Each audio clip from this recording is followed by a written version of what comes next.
Siemanko, pozdrowienia z Chicago. Właśnie czekam na gości dzisiejszego odcinka i ruszamy nagrywać do bardzo ciekawego miejsca. No i okej, jestem z moimi gośćmi w samochodzie, proszę się przedstawcie. Cześć, witam wszystkich. Tomek z Hood Vibes Only, tak się nazywa mój kanał. Robię filmy w USA z najbardziej niebezpiecznych miejsc, rozmawiam z członkami gangów i tak dalej, wszystko na luźno. So you always react like that when you see an unknown car? Yeah. The people say that St. Louis is a murder capital. Oh, the murder capital. Yeah. Oh, for sure. Niggas dying left and right. On Lil John Gray say like a nigga can die right now. Like you in the trenches right now, you taking a big risk. Like it's 80-20 with you right now. It's 80%, 20% like my son, but we got you though. Everything good. My mom.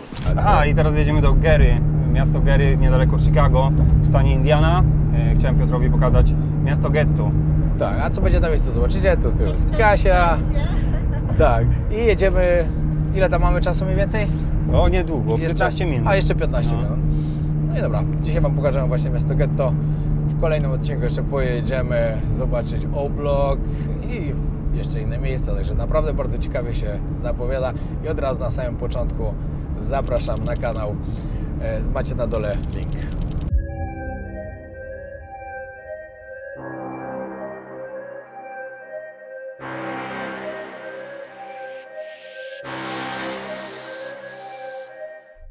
Dobra, gdzie jesteśmy teraz? No, a nagrywasz? Tak. Tak, jesteśmy w Gary, blisko centrum. Tutaj jest kościół metodystów.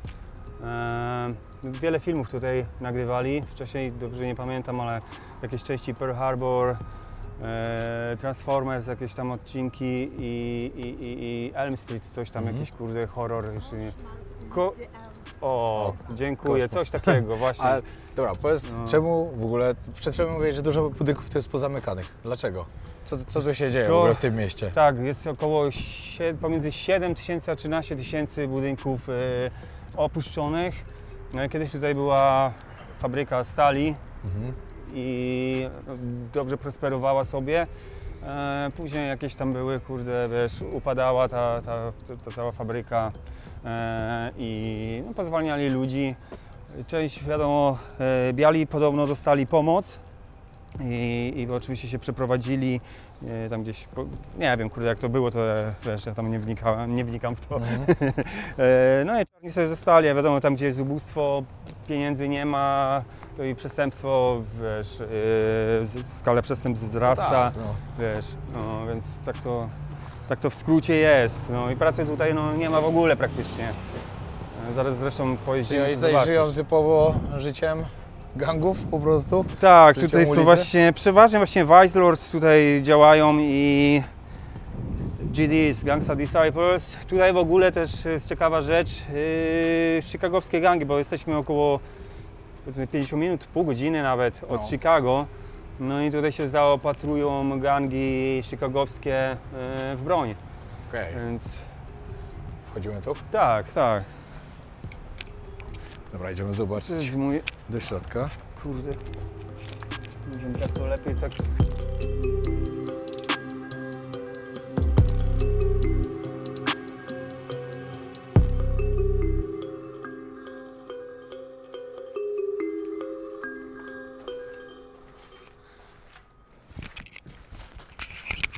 Czy bezdomni nie mieszkają? Wiesz co, ja nigdy nie spotkałem żadnego bezdomnego tutaj. Aczkolwiek ludzie czasami przychodzą, tutaj też robią teledyski. Jak to się, żeby nie trzeba pikować, ciemnoskórzy, tak się mówi? Ciemnoskórzy, no. Kurde, bo ja u mnie tak nie uważam. A i tak już przed chwilą powiedziałeś czarne, także i tak będę musiał szpikać, tak, także Dobra. już możemy mówić. No. Czasami... Ile razy tutaj byłeś już w Gary ogólnie? Bardzo często, bo ja tutaj mam przyjaciół właśnie z Vice Lords.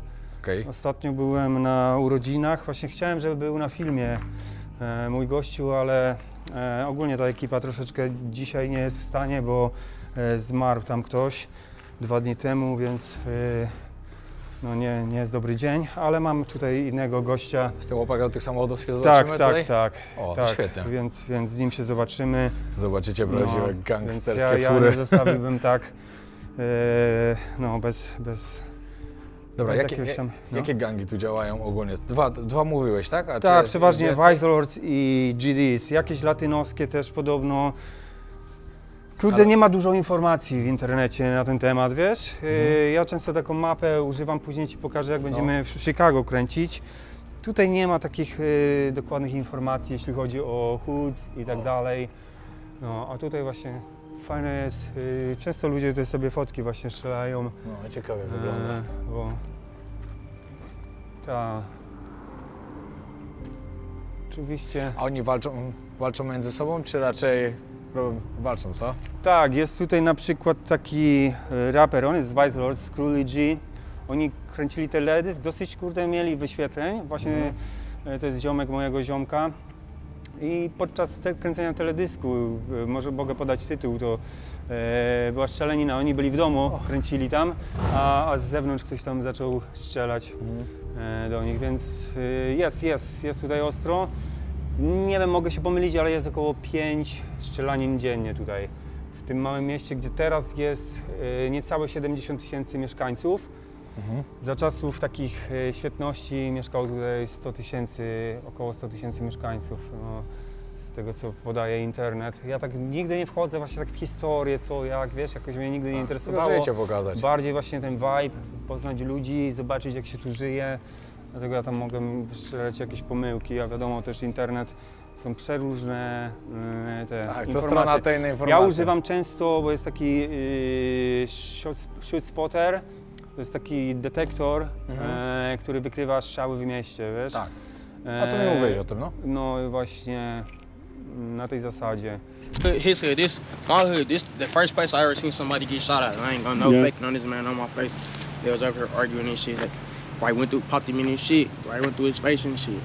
Died and shit. How many brothers did you lose? I lost like one brother. I lost plenty family members, but I lost one that's what I brother. mean. Gun violence, I ain't gonna lie. Like I Like, said earlier, gun niggas don't violence. be like spinning on it. When the shit go down, we don't be the ones gone and shit getting popped up. But like, since I been in this shit, gun violence, I lost 2 brothers. I lost my brother Nige on the little move and shit. Is life expensive in Milwaukee? Life ain't, this hard. This shit what you make it, this shit really cheap as a bitch. Dobra, miałeś sytuacje kiedyś takie, że jak z kimś nagrywałeś, to z innych gangów powiedzieli, że to jest nie w porządku, żeby usuwać? Żeby usuwać? No albo że po prostu, że jak to jest, że i z jednymi i z drugimi nagrywasz. Wiesz co, Czy to było problemowe? Jakiś problem z tego miałeś kiedyś? tak, ja, wiesz co, nawet O-Block był, kurde, moim takim pierwszym filmem, gdzie postanowiłem już trochę, bo wiesz, pierwsze filmy były taka eksplorowanie, bo nie miałem widzów. Później sobie myślałem, dobra, już wchodzę na ten O-Block. I tak, nagrałem tam na O-Blocku z gościem. Oczywiście oni są z Black Disciples, ale tydzień później nagrałem z Gangsta Disciples z Crazyville. To są wrogie Czyli co, gangi. tak. I rzeczywiście ja w nocy, bo ja wrzuciłem posta, w nocy wracam i dostałem właśnie telefon z O-Block. No i what the fuck you doing, man?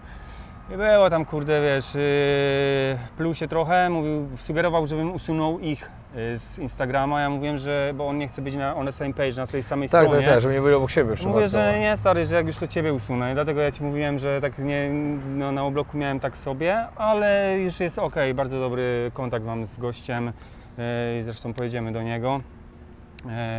No tak to zdarzało się, wiesz, no, zrobiłem jeden film na przykład, nie powiem z jaką ekipą, ale w St. Louis tam dużo robiłem filmów na przykład, no i dostałem właśnie informacje, to nie była prośba, to było nakaz, żebym ściągnął film.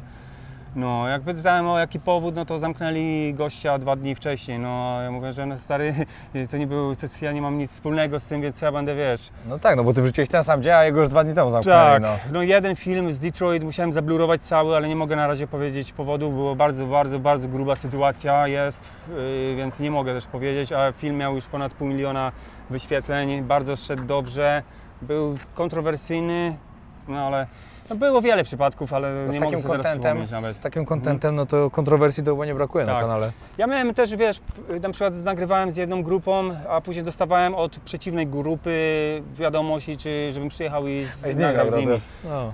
Tam w tamtym przypadku akurat byłem, za bardzo miałem zajęty czas i nie chciałem robić tego, ale zdarzają się nagrałem, takie tak, sytuacje. nagrałem i w większości nie ma zresztą, No. tak wbrew pozorom nie ma tego sprzeciwu, wiesz? Any day, any time. Pull that shit out, brother. Oh, but pull that shit out. man. Pull that shit out, brother. This only what I'm I ain't doing. gonna lie, bro. This some little white shit, brother. Pull that shit out, brother. This Pull that shit out, brother. Man, this shit on the money. floor, We ain't man. doing Pull all that shit that out, beef. man. We Pull that getting shit out, money. man. Oh, this a four piece. I met a four piece. I thought it was five. I'm tripping. Możecie zobaczyć. Kolejny cały rozwalony. No i właśnie na sytuacja taka była. Jak to było, że byłeś tutaj po prostu światło w środku się świeciło? Tak, właśnie to było dziwne, to był taki, to było rok temu, około rok temu. Ja dużo szukam nie przez Instagram ludzi, tylko tak jeżdżę sobie. Pamiętam, że właśnie to graffiti die, ktoś tam i tu Rest in Peace, bo ja to sobie tak kamerowałem, a tutaj na tym pierwszym piętrze świeciło się światło, właśnie tak patrzę, nie wiem kurwa, gdzie są w ogóle jakieś lampy tak naprawdę, ale świeciło się światło, bo mam to u siebie na filmie. Może jakąś fabrykę w środku mieli. Deszcz padał, pamiętam, że tam był jakiś Dodge Charger, tam za tym skrzyżowaniem, na postojówkach i jak szedłem, ja samochód tam gdzie zaparkowałem, szedłem sobie i nagle słyszę, że auto podjeżdża. To akurat mam też nagrane na telefonie, bo słyszałem opony i zatrzymał się samochód, no i wtedy wyłączyłem kamerę akurat, jeszcze tam pokazałem ich kawałek, wziąłem kamerę, wyłączyłem, pytali się what you doing here? Dokładnie tak się zapytali, ja mówię, że just looking around i jeden był taki kurde jakiś, dziwnie się uśmiechał, wiesz, jakiś kurde jak psychicznie chory, ten pasażer i z bronią właśnie, wiesz, tak patrzył na mnie i się uśmiechał, no i wiesz, ja się pytam tylko why, no nie, why you asking? No i odjechali i tyle, ale wiesz, to było takie dziwne, nie wiem, ja później wróciłem do samochodu i później jeszcze pamiętam, że inny samochód wyjechał zza rogu i później jechali za mną chwilę, ale nie wiem, czy to były zbieg okoliczności, że był z nimi, ale tak tutaj ruchu takiego nie ma. No w ogóle. No ale tutaj coś tu się działo. Normalnie nie mówię, bo znam takich miejscówek dużo, ale wiem, że już tutaj się nic nie dzieje, dlatego pokazuję też, bo nie żeby było bo ja tu znam takich, wiem, że tu jest na przykład fryzjer, że podjeżdżają, też mnie tam z kamerą kurde przegonili, to podjeżdżają, nawet silnika nie gaszą, wchodzą, wychodzą, później się pytali właśnie, co tu robię z kamerą. Ja mówię nic, powiedziałem, że mówię, że w Urbex, że się lubuje, no nie, ściemniałem i się wypytywałem o ten budynek, takie wiesz. A rifle, I want a full 58 scar. See, I can run with this. Or I want 7.62. Preferably this right here, because it ain't got I don't really like Dracos. I don't like Dracos because I do. Why you don't like and why you like? Cause I like them because look, they shooting through shit. Right. You get what I'm saying? Right. When it comes to this gun right here, you could be inside a house, you could be inside a car, you could be behind some brick walls or a fucking tree. This bitch gonna hit you. Right. If I shoot it right. I don't like you ain't gonna be able to stop certain situations. That won't go as far. Jak które to są z gangów, które oznaczają? Ten czerwony właśnie. Ta gwiazda? Tak. I który to gang? GDs, tu jest jakaś korona odwrócona, prawdopodobnie to jest coś, wiesz, nie wiem, kurwa, nie jestem pewny, akurat w znakach nie jestem tak dobry, ale widocznie jakieś przeciwnicy Latin Kings może, nie, mogę się mylić, no nie, ale prawdopodobnie. Wiesz, bo ja nie jestem naprawdę dobry w tych znakach w wyczytywaniu, ale na przykład te uszka takie, to prawdopodobnie też może być Vice Lords. Oni ogólnie tutaj nie robią w tych rejonach Midwest, czarni nie znaczą terenu przez graffiti, wiesz, to jest bardziej latynoskie. Okay. I tak mi powiedzieli tutaj czarni ogólnie, że nie ma tutaj dużo tego, czasami znajdziesz, tak jak w tym przypadku. Tak mówię, na latynoskich dzielnicach jest więcej właśnie, bo to jest bardziej z terenów kalifornijski styl, wiesz, tam jest więcej tych latynosów i tam też wtedy Bloods, Crips, oni sobie tam niby znaczą już, bo są pod wpływem jakby, wiesz, tej większości tych latynosów, a tutaj jest właśnie trochę inaczej już. No, jedziemy dalej tak.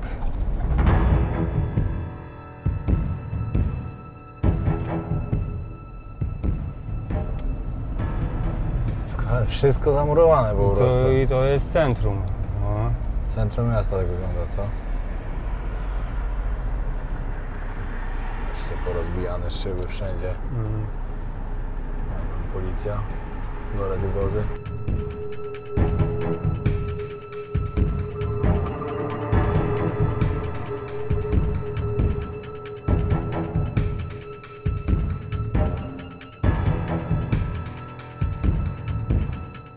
To może wygoogluj, kochanie, ten, a my, wiesz, pojedziemy najpierw do Michaela, bo gdzieś też niedaleko Tak. jest.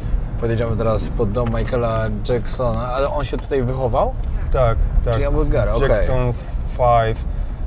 Również tutaj pochodzi znany raper Freddie Gibbs, właśnie z Gary.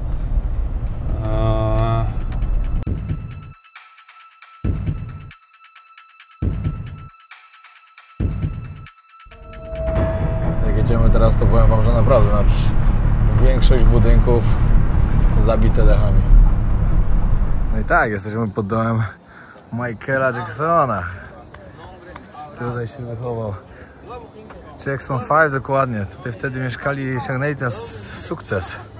Cała rodzina Jacksonów, piątkę. Wygrali wtedy tutaj konkurs. Dokładnie w 1966 roku Jackson 5 wygrało konkurs talentów.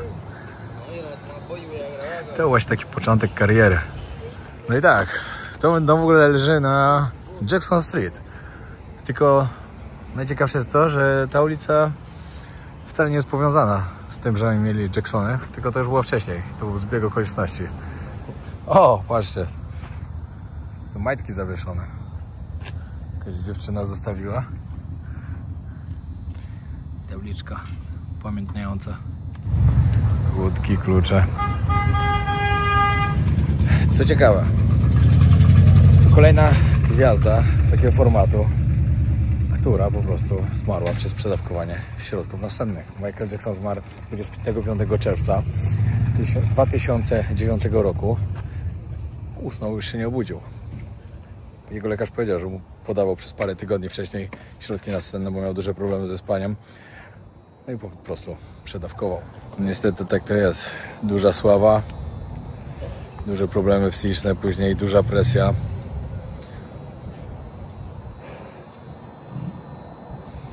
Kolejna gwiazda muzyki, która zmarła w młodym wieku. 51 lat. Kolejny gwiazdor muzyki, reggae wtedy, bo to był pop. King of Pop. Tam było reggae. Bob Marley 36 lat. Elvis Presley, rock and roll 42 lata. Wszyscy w młodym wieku umierali.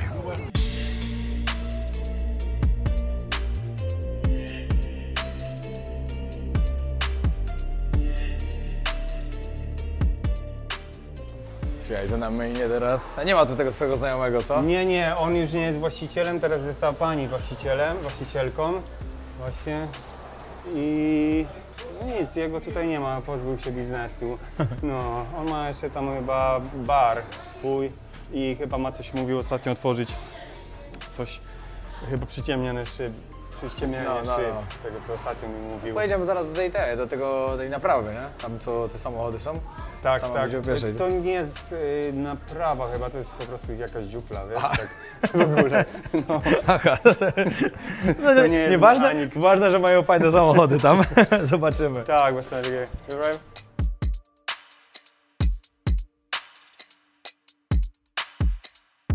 Miasto to powstało w 1906 roku i ono zostało typowo zbudowane pod te właśnie fabryki wyrobów stali, które tutaj były.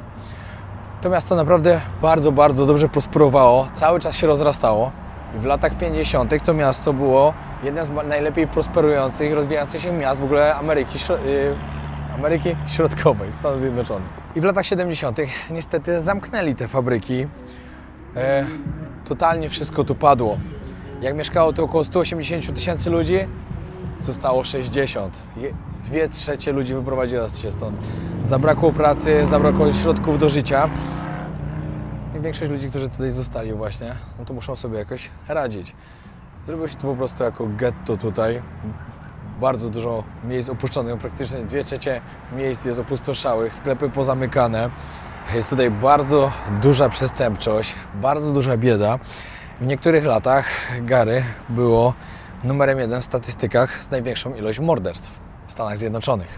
Have you ever walked without gun, without any weapon? Hell no, No? man, I got a face card out this bitch. My fuck can't even be doing no shit like that. That's risky as hell. Yeah. Yeah, that's like playing with I your think life. what percentage of people don't carry gun here? Man, there's some people that don't carry guns, but like Yeah. shit can happen to anybody. In St. Louis, Yeah. everybody It's got best a to gun. keep a gun. I ain't gonna lie. Are you trained somewhere? Trained Shooting Train somewhere? No, I ain't yeah, trained in a somewhere. I just, shooting you know, range or I just grew up on that shit. yeah. Like I don't, you know, I don't be into all that shit. No, cieszę się bardzo, że zebrali mnie tutaj, że mi pokazali, jak to wygląda, bo to jest jeszcze coś innego, niż do tej pory pokazywałem w tych Stanach Zjednoczonych. Były fajne, wiecie, miejsca, fajne miejsca, fajne miasta. Te mniej też oczywiście, no ale Gary na pewno jest takim miejscem, które warto też pokazać. Warto pokazać, że to było takie miejsce upadku tego przemysłu i co potem się stało, jak zabrakło pracy dla ludzi. No, ciekawa historia. Znaczy na pewno dla tych ludzi tutaj bardzo straszna, ale ciekawe, żeby zobaczyć i żeby Wam pokazać. Dobra, jesteśmy w kolejnym miejscu. Przyjechaliśmy, no właśnie do tej dziupli, zobaczyć te samochody i podjechało naprawdę parę ciekawych. Tak jak mówiłeś, to chyba stare takie bandziory stąd, tak? Tak, dokładnie.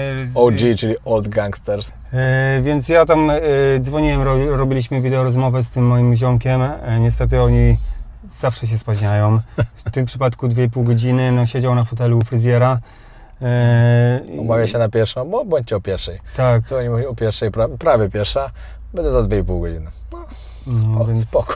za chwilkę idziemy oglądać ich Tak jest, wozy. no właśnie, zobaczymy, tam już paru chłopaków w środku siedzi, także zaraz zobaczymy co i jak. No. Ile taki samochód może tu kosztować? Zapytamy, na pewno dużo. Nie no, to jest piękny jest po prostu. A to Puerto Rico. Kurde, tak. No tak, widocznie któryś Nie, tutaj no. ma korzenie przynajmniej.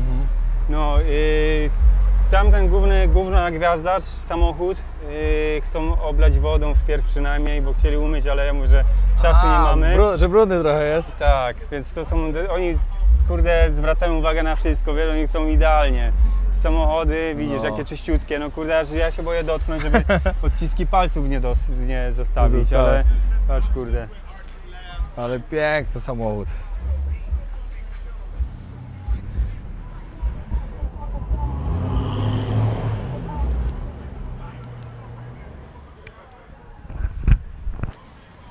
And you say the cost is like now 60,000-70,000 for this, yeah? Between 60 and 70? Well, when the wheels go on. Ah, when the all wheels go- stuff go on, okay. yeah. Czyli jak założy te Right nowe now, felgi. I probably could take it if somebody really interested. I pay 30. I probably get 35, 40. Okay, But when I get through doing what I'm doing, if I choose to sell it, of course. Mówi, że zapłacił właśnie między 30 a 40. Podrasował, że warto teraz 60, a jak wsadzi felgi, to nawet now I będzie gotta get the 70 last of the stuff. tysięcy dolców wart.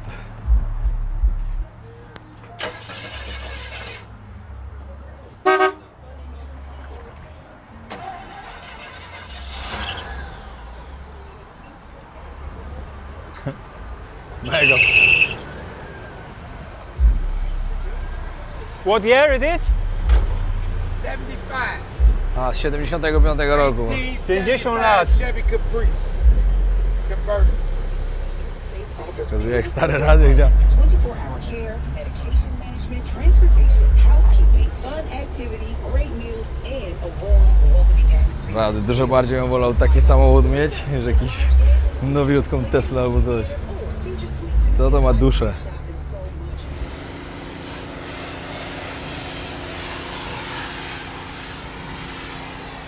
Patrzcie, takich felg w Camaro to nie widziałem jeszcze nigdy. A, gangsterka. To naprawdę wygląda jak zupełnie inny samochód, nie jak Camaro normalne. Tak, ja widziałem pierwszy raz takie auta w Detroit, jeden gościu z Blotzów właśnie miał 2 Camaro, czym jeden Cabrio, drugi tak właśnie ze sztywnym dachem. Ale jakie są w ogóle jakie opony cieniutkie. Nie no, mega to wygląda. Ty, a ciekaw jestem jednej rzeczy. Jaka jest prędkość maksymalna tego auta, czy No nie właśnie. będzie szybszy? Ciekawe, czy na przykład, nie wiem, pali więcej albo mniej pali przez to, że ma takie duże... Bo promień O. skrętu prawdopodobnie jest gorszy, no nie, ale prędkość maksymalna mnie interesuje. Nie, Czy no to, ciekawe. kurde, nie... Samochody to tu mają naprawdę kozak. You're owner of this beautiful Camaro, yeah? Yeah. When did you buy this car? Like 11 years ago. 11 years. Ooh. I ain't drove it in like 10 though. Ah, I see. Okay. What have is a question. What is the cost of this car? How expensive is it? Because looks so great, yeah. That motherfucker, I don't know. Like it ain't worth shit like it used to be, but when I bought it, it was worth more. You know, that's 10, 11 years ago. Okay. Sammy Tires out in Joliet, they did the lift on it too. Okay. Yeah, Junior. You know, Sammy Tires asked for Junior. What was the cost of the tires? How No, much? they is did the lift on that car. Ah, okay. That's a 2010 Camaro SS. And does the size of the wheels affect turning? Like shit, if you pay for the lift, if you pay for what you want, you gonna get what you get. Yeah, you know, I paid to be able to bust U-turns. Yeah, but does that affect turning when you wanna turn around?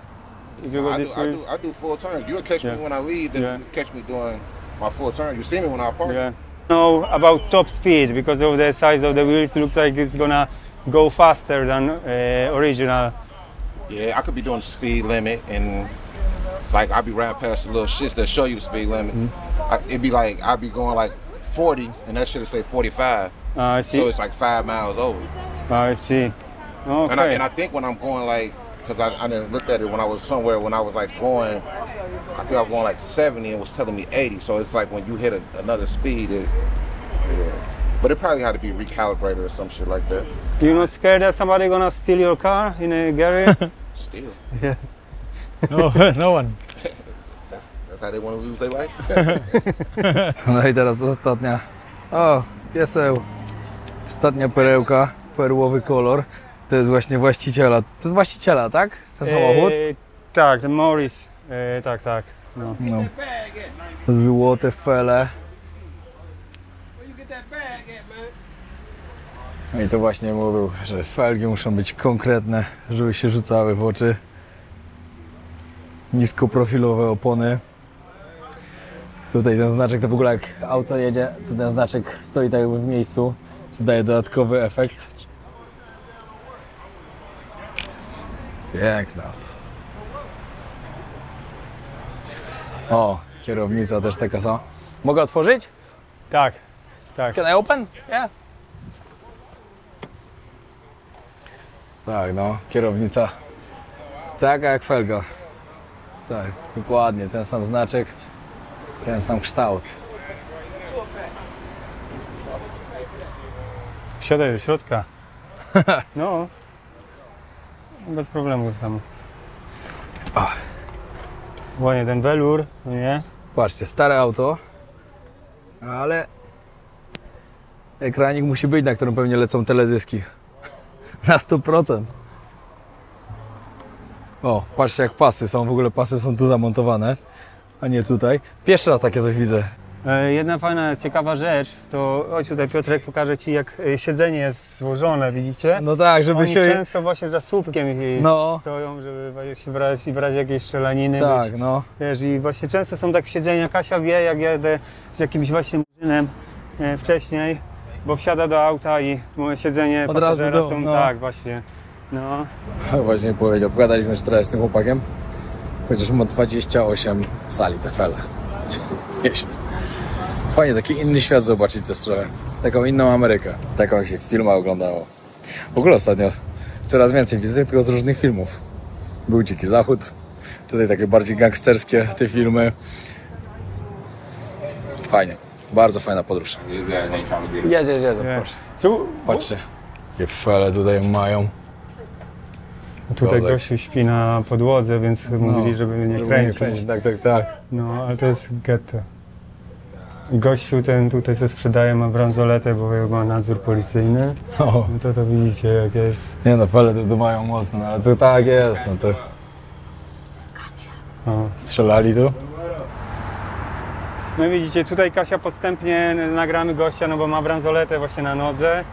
No, Kasia robi fotki, tu macie felgi ładne i tak podstępnie tam Tak. możesz... Widzicie jakie miejsce, no nie? Patrz jak te. O, 30 cali jak nic. A to jeszcze chłopak powiedział, że nam furę może pokazać. O. I've seen this like 2 years ago outside over there. No nie, tutaj to jest podniesione wszystko. Wow. How big? 30? 30 cali. This one the same 30? O. No i ma być głośno. Muzyka ma być wszędzie słychać. It's crazy, bro. Patrzcie. Mówię, że to było strzelane. Ciekawe, czy to prawda. Jak widzieliście, byliśmy w sklepie, no to chłopak musiał się pochwalić swoim samochodem, jaki ma. I od razu mówił, żebyśmy poszli na tył, bo musi nam pokazać. Tak. Oni tutaj lubią się tak pokazać, tak naprawdę, że mają fajny samochód, że muzyka głośno leci. Co prawda ja zawsze jak z Kasią jestem, no to zawsze jedno wchodzi do pomieszczenia, nigdy nie wchodzimy razem w razie czego, bo No. też nie można ufać ludziom, bo wiadomo, widzieliście tam gościu jeden spał, nie wiem czy był trzeźwy, czy nie był. No ale okazuje się, że go znam.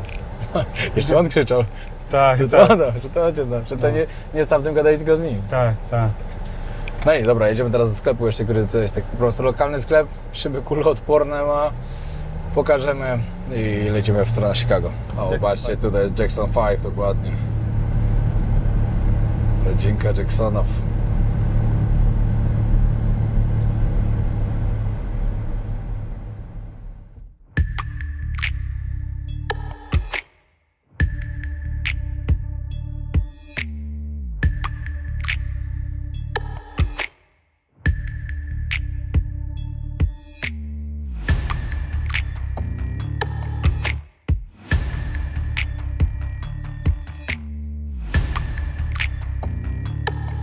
O, A, bo miał nóż w ręce, kazał mu policjant wyrzucić i wsiąść na chodniku. zawrócę, tak?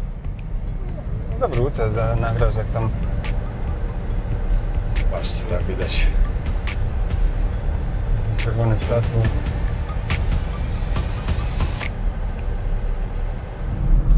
No, tutaj przed nami też się coś dzieje. 3, 4 radiowozy? Nie, 3. Mhm.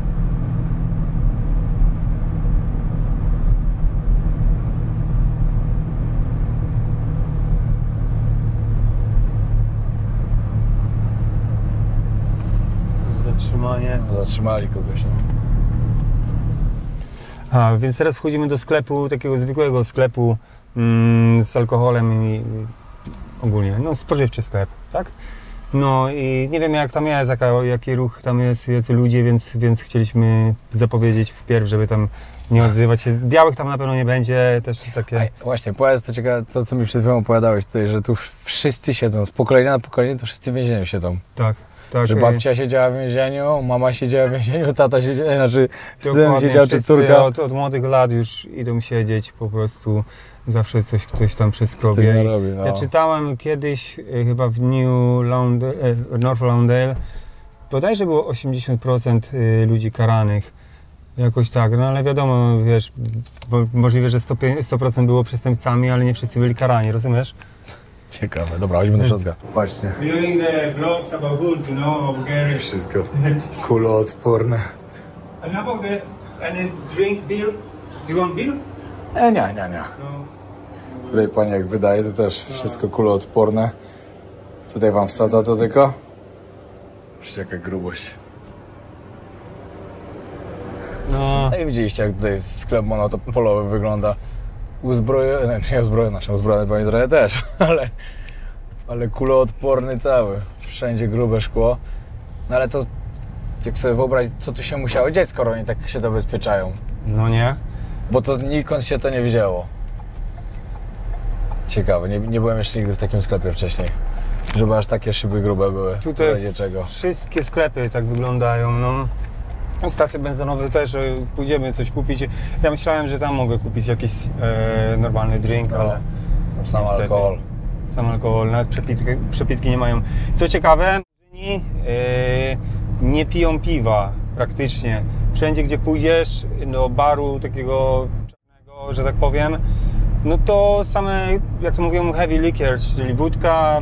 Oni przeważnie piją Hennessy, Hennessy, tequila, no to są takie dwa ulubione trunki. No. Jakieś...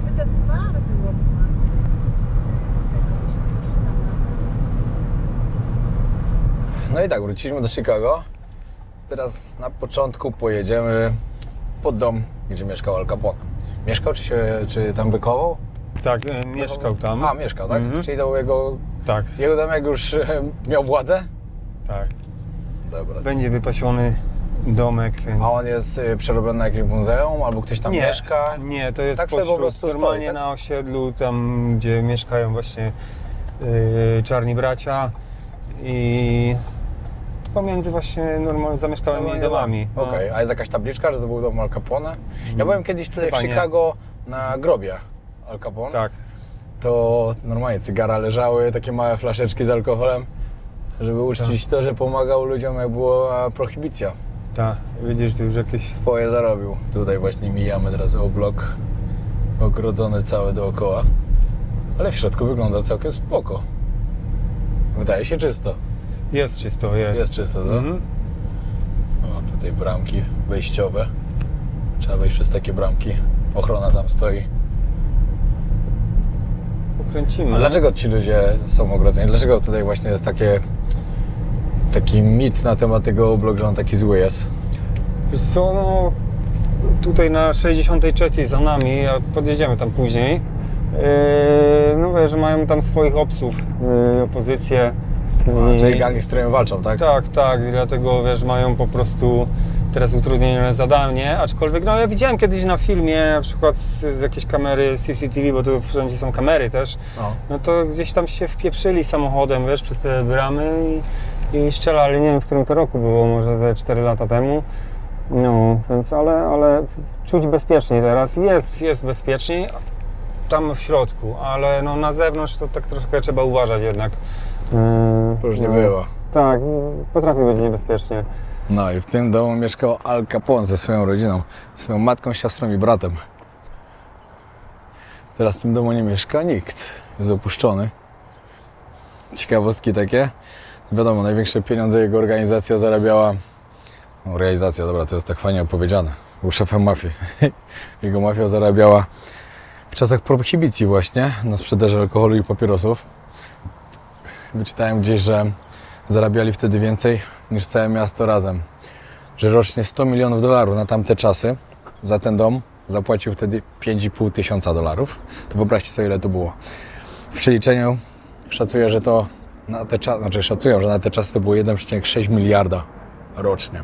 I pomyślcie sobie, Al Capone nie został nigdy skazany za jakieś morderstwo albo za kierowanie z mafią, tylko został skazany za niepłacenie podatków. Oficjalnie nie zarabiał żadnych pieniędzy, był obrzydliwie bogaty. No i za co go musieli skazać? No to skazali go za to. No i właśnie Al Capone odsiadywał w Alcatraz, w więzieniu, w którym mogliście zobaczyć już odcinek. Jeśli nie widzieliście, serdecznie zapraszam. Ciekawe to jest, że osiedle, które jest całe otoczone płotem, nikt tam nie może wejść. Kamery, bramki i to nie takie dla bezpieczeństwa, tylko po prostu dlatego, że jest tam niebezpiecznie. Dobra, idziemy teraz w to miejsce, gdzie to jest napisane właśnie graffiti, gdzie 13-latka zabija 16-latkę, gdzie zasztylowała. Tak, nożem zadźgała o. 16-latkę, 13-latka. Prawdopodobnie, bo znalazłem tylko taką informację, jeśli chodzi o Parkway Gardens, jakieś morderstwo i właśnie to imię, Decaila. No. Więc tak podejrzewam, a tak w ogóle to jest miejsce, gdzie był wcześniej właśnie mural King Vona. To jest dokładnie to miejsce, które jest zamalowane ogólnie teraz. No. I to za jakiś napis dali. Rest in peace. A kim był ten King Von? Artystą i członkiem BD. Artystą, czyli raperem i członkiem BD, który mieszkał właśnie tutaj właśnie na tym. Zabili go? Tak, zabili go, ale w Atlancie. Tam robiłem kiedyś film właśnie też z tego miejsca. I ciekawostka jest taka, bo to był klub, taki night club, The Lounge. Nie pamiętam teraz jak się nazywał, bo zapomniałem normalnie. Huka coś tam. Huka. No, a teraz mój kumpel właśnie ma akurat po sąsiedzku właśnie tam bar, wiesz. Może przejdziemy się tam do 63, właśnie taki punkt, kurde, gorący punkt, że tak powiem, czerwony punkt. Ci jest to, właśnie. mieli z nimi właśnie wojnę się z Obloku, tak? Tak. Dobra, ale to dlaczego jest taka... O, tutaj patrz. O, tutaj ktoś strzelał. Dlaczego jest taka fama, że to jest taka najgorsza ta dzielnica? Bo mówiłeś, że to nie całkiem jest prawda, że to jest najgorsza w Chicago, nie? O, tu kolejna. Tu kawałek kule. Dobra, mnie nie słuchaj, tak jeśli o to nie żartuję. Wiesz co? Bo to nie jest najgorsza. Mówią, że to jest najgorsza w USA całym nawet, prawda? Osiedle. No prawda jest taka, że wiesz, tutaj w Chicago nawet nie zaliczyłbym tego osiedla do pierwszej 20. Jest tutaj niebezpiecznie, szczególnie tutaj, gdzie chodzimy. Po tamtej stronie jest ok, są tam kamery, ochrona jest i tak dalej. No tutaj jest bardziej gorąco. A o czym to mówiłem, panie? No, że dlaczego to osiedle nie jest takie niebezpieczne, jak mówią? No właśnie, no nie jest. No. Już się właśnie... Pozmieniało to jest, się to dużo, jest po nie? prostu historia. Okej, czyli tak tutaj było kiedyś było bardzo mocno, tak? Tak, i dalej ludzie tym żyją, napędzają to.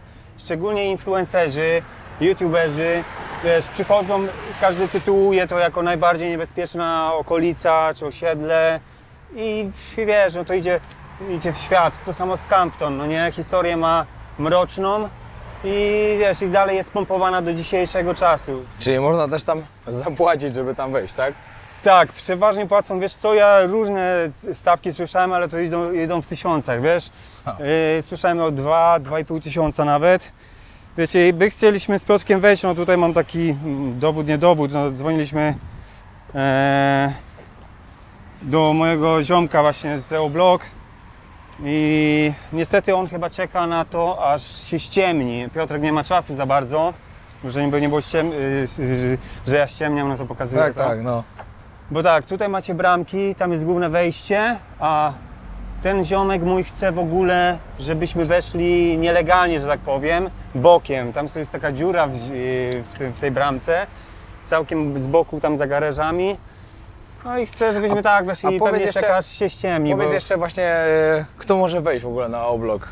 Trzeba być mieszkańcem, albo ktoś cię musi na listę wpisać, tak? Tak, albo właśnie mieszkasz tutaj, albo ktoś, kto mieszka, zapisujecie tam, daje jakby, wiesz, info, Tak, że czyli nie może po prostu przyjeżdżasz. każdy do ulicy przyjść i wejść.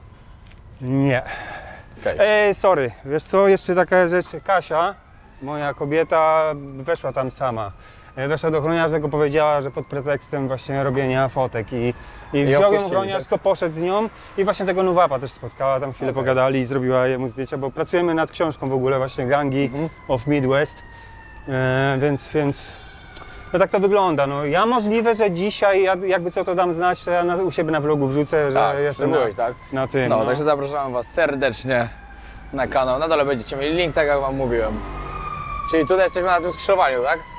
Tak, no tutaj jest właśnie tak nieciekawie, proszę Państwa. Bo tutaj mamy szkołę właśnie Oblok, zawsze tutaj jak się kończy szkoła, no to... Hi, how is life here? Yeah? Can you tell us something about the life and Where you guys from? Poland? Poland. Yeah. I'll give y'all some advice, guys. Y'all in a really bad area right now. Yeah. You understand? This neighborhood right where you at, Yeah. these guys ain't too good. Yeah. Right? They try to rob you, do shit like that. Yeah. You guys need to hang downtown. Y'all been downtown yet? Yeah, I do hood vlogs, so you know. Okay. Yeah.